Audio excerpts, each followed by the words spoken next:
ঈদে ভাত খাইতেছি, কাঁচামরিচ, পেঁয়াজ আর সালাদ। দেখছো পারছো?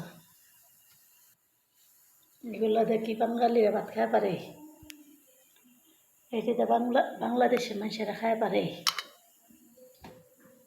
খাইতে হয়, কিচ্ছু করার নাই। পেঁয়াজ, কাঁচামরিচ, টমেটো, সালাদ, তরকারি নেই, মুরগি টুরগি কিছুই নেই।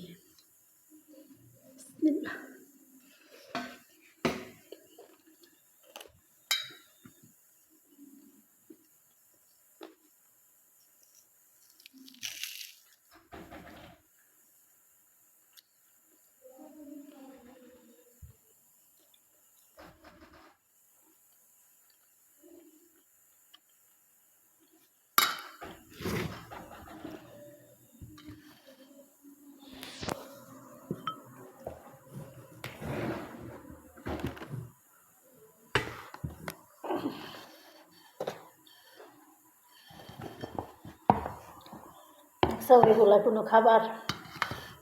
আমরা বাঙালিরা মাছে ভাতে মানুষ, তবে কি দেখাই আমরা কতটা কষ্টের সাথে জীবন যুদ্ধ করি। এগুলো কোনো খাবার? পেঁয়াজ, কাঁচামরিচ, টমেটো আর শসাতে সালাদ বানাইছে এগুলি।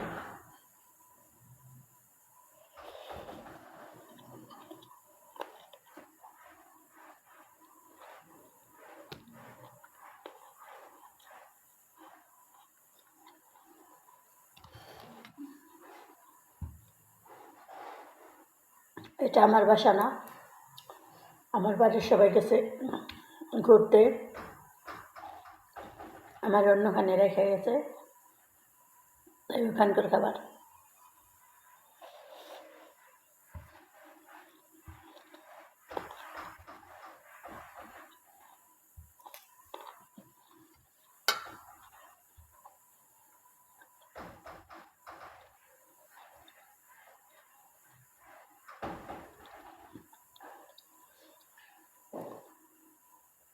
আমরা একটা দেশে যদি ভিখারিও আসে, এরকম খাবার কখনোই দিই না। আর তারপরে আমাদের অতিথি হিসেবে রাখা যায় অন্য বাড়িতে, রাখা গেলে কী হবো, আমাদের এই যে এমন সম্মানই করে, এমন সম্মানটাই করে। অনেকে ভাবে বিদেশে বহুত সুখ, বহুত শান্তি।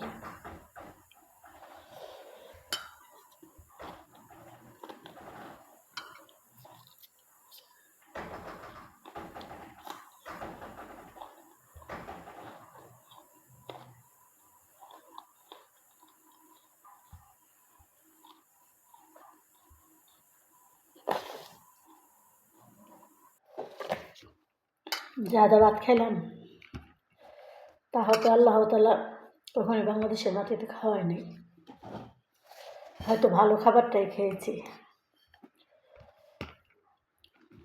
রিজিকের মালিক আল্লাহ, তাই এগুলোতে ভাত খাইতেছি আর লাগতেছি।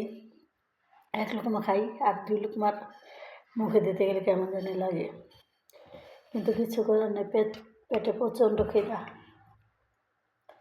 10টার সময় একটু 11টার সময় একটু চা খাইছি, শুধু চা, তাই অনেক খিদা। কী করুম, খাইতেছি তাই ঠিক।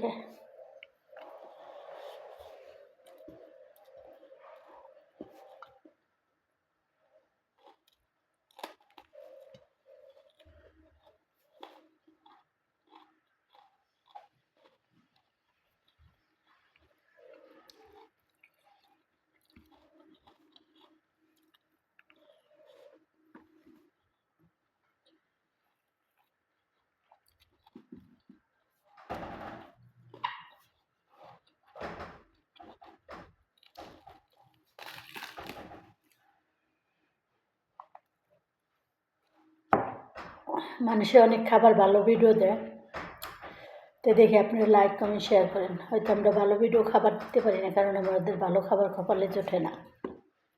যেরকম খাবার আমরা খাই সেরকম খাবারের ভিডিও দেখছেন। ভাত যতগুলো নিছি, কয়েক রকম ভাত খাইছি আর খাইতে মন চাইতেছে না। তবে আপনারা এই ভিডিওগুলো যদি লাইক কমেন্ট শেয়ার সাবস্ক্রাইব করেন তাহলে হয়তো বেশি দিন এখানে থাকতে হবে না, আর এই খাবারগুলি খাইতে হবে না। আমাদের বাংলাদেশের লবণ আর ভাত খেলেই আমাদের আলহামদুলিল্লাহ, ডাল ভাত খেতে পারলেই হবে। কী করবো, আজকের মতো এই পর্যন্তই। আল্লাহ হাফিজ।